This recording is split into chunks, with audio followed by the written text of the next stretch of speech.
Being lied to all your life. Well, that's the world we're in.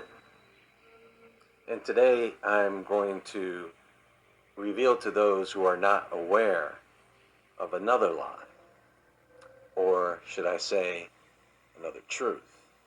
Looking at the title, many of you can already gather what it is I'm going to discuss. And I have to say, I'm not really comfortable when it comes to doing these presentations on symbolism due to the fact that they are about demonic forces. But I do that so that you know. For years now, most of you, if not all of you, have been using the signatures of demons called emojis or emoticons. I don't know how else to say it, but that's what you've been using.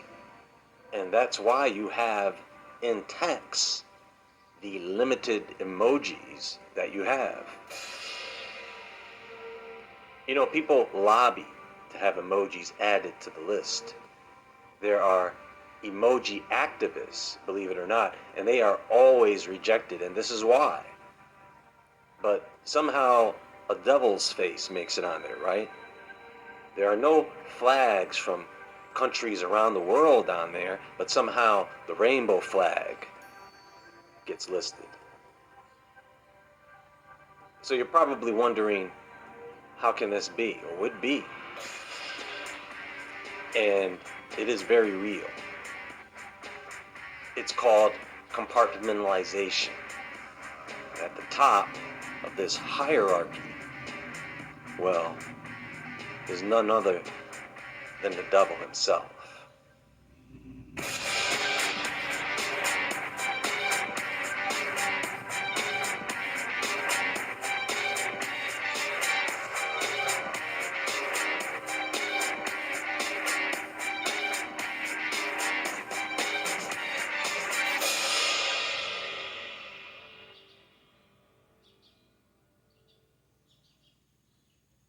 Stop overpaying for electricity. I'm going to show you how to reduce your electric bill for free.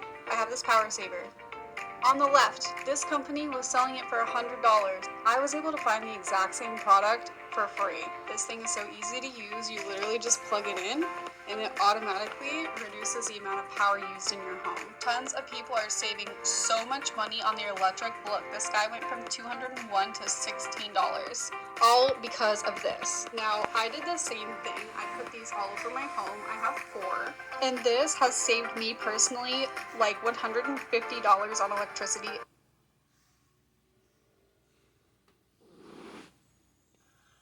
So where do we start with this? Because I don't have much time. And by the way, folks, if you want to get more information on this topic, go to Professor Bulworth Smith's channel. I'll provide the link in the description box below.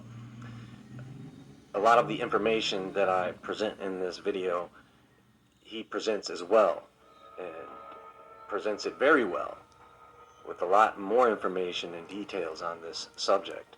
So go ahead and check that out. Let's start with Solomon. Solomon and the Queen of Sheba. But first, let me take you to a verse from the book of Revelation. Here is wisdom. Let him that hath understanding count the number of the beast. It is the number of a man, and his number is 666. So there are 2 major clues here to describe the mark of the beast. Actually, 3. The first is wisdom. And who is the person that was blessed with wisdom by God? Solomon. The second clue is the word man. And the third clue is 666. Now, here's what happened with the Queen of Sheba. And when the Queen of Sheba heard the fame of Solomon concerning the name of the Lord, she came to prove him with hard questions. And she came to Jerusalem with a very great train, with camels and bare spices, and very much gold, and precious stones. And when she was come to Solomon, she communed with him of all that was in her heart. And Solomon told her all her questions. There was not anything hid from the king which he told her not. And when the Queen of Sheba had seen all Solomon's wisdom, and the house that he had built, and the meat of his table, and the sitting of his servants, and the attendance of his ministers, and their apparel, and his cupbearers, and his ascent by which he went up into the house of the Lord, there was no more spirit in her. And she said to the king, It was a true report that I heard in my own land of thy acts and of thy wisdom.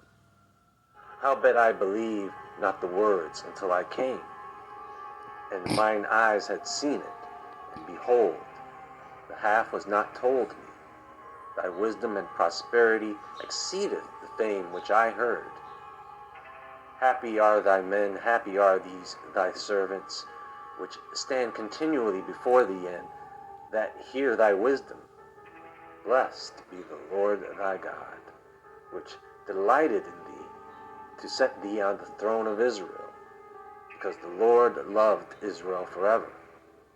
Therefore made he thee king, to do judgment and justice. And she gave the king 120 talents of gold, and of spices very great store, and precious stones. There came no more such abundance of spices as these which the Queen of Sheba gave to King Solomon. And the navy also of Hiram, that brought gold from Ophir, brought in from Ophir great plenty of almug trees and precious stones.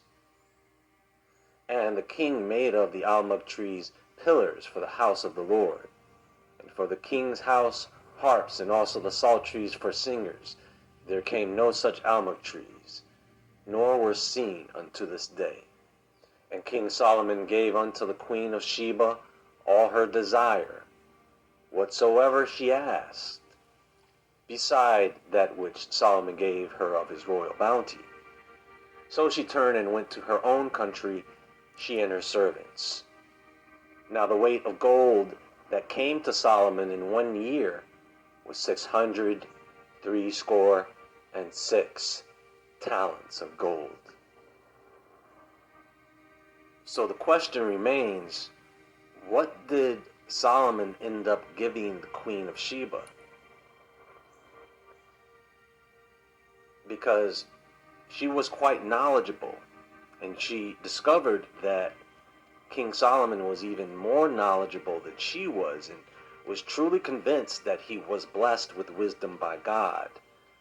So if she had knowledge of these seals, or of these sigils, then perhaps she may have requested to have that knowledge. Some say Solomon could have given her the knowledge of the seals of Solomon, or in this case, the 72 sigils of Solomon. A sigil is an image of a signature, like a signature stamp. And these 72 sigils are the names of demons used for summoning. They are like the portraits or faces of demons, if that makes sense. So let me not get too far ahead and talk about Unicode. What is Unicode? Unicode is the world standard for text and emoji. If you've ever wondered who creates these emojis, it's not just clip art, that's them. The Unicode Consortium is the standards body for the internationalization of software and services, deployed on more than 20 billion devices around the world. Unicode also provides the solution for internationalization and the architecture to support localization. Microsoft, Netflix, Google, Adobe, Salesforce, Meta, Apple, Intel. That's just the board of directors. The members include companies like Amazon, Airbnb, IBM, Spotify, and then there are the supporting members, the Bangladesh Computer Council, the Tamil Nadu, and the Ministry of Endowments and Religious Affairs in Oman. Now, why is Oman significant? Because that is where the ruins are of the palace of the Queen of Sheba in Salalah, Oman. Now, this consortium of Unicode is religiously strict about how they choose the next emoji.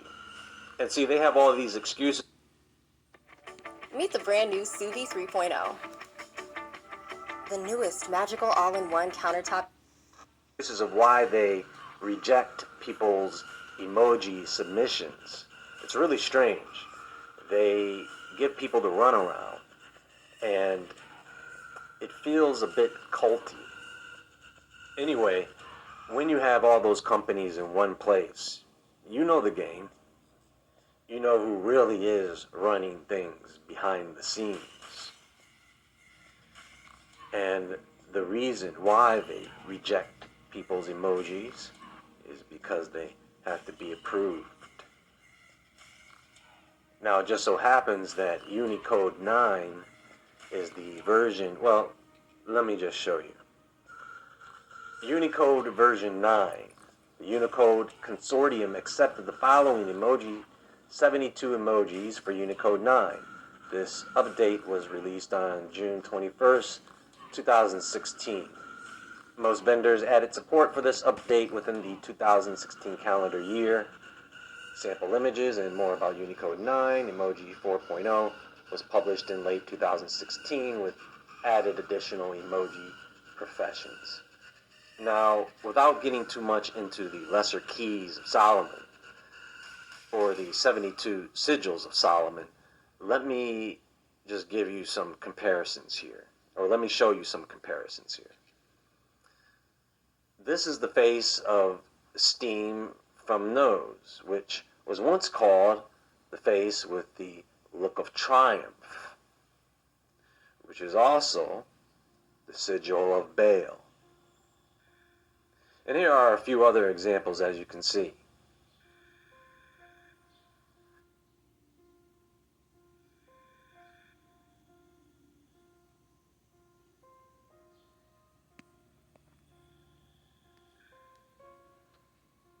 So come on, let's not kid ourselves. It is what it is. They can't help themselves.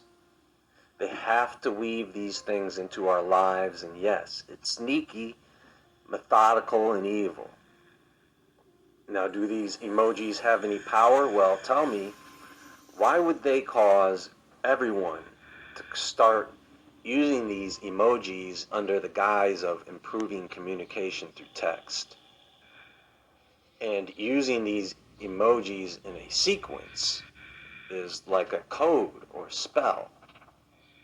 For example, there is no transgender flag, but I believe as of 2020 on an Apple device, a person could use a white flag emoji in combination with a transgender logo emoji in a sequence that would produce a transgender flag on the other end. Now, every letter, every character, every emoji is assigned a number. Now, back in the day, those numbers were all over the place, depending on what country they originate from. Now, with Unicode, everything is universal, because before they didn't have a way for a certain character or letter to translate into another language. So what you would see if you went to content that was, let's say, from a country like Japan, if you were in the United States, you would see a bunch of empty boxes instead of text. So the consortium has absolute control, and they make the decisions on what the universal number is for each letter, character, or emoji. So what does this mean? Does it mean we stop using emojis? I don't know why people are using them to begin with. People do like texting, don't they? And these emojis are scattered everywhere. The faces of demons. I know that sounds weird, right? Well, you think to yourself, well, what could these companies have to gain by using witchcraft through emojis? Well, probably the same thing a witch has to gain from it. You see, the number one reason anyone into the dark arts tries to summon a demon is for information. They want knowledge of something. You see? So now that you know that, all of this should come together. And now that you know what companies are involved, it should become very clear. It's like I said before, should we continue to use emojis? You know, people are nuts. I need to be able to express who I am.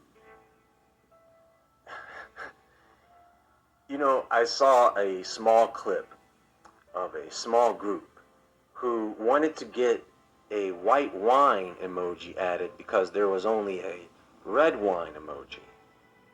And these ladies thought, well, that would be a misrepresentation of the type of wine they wanted to emote.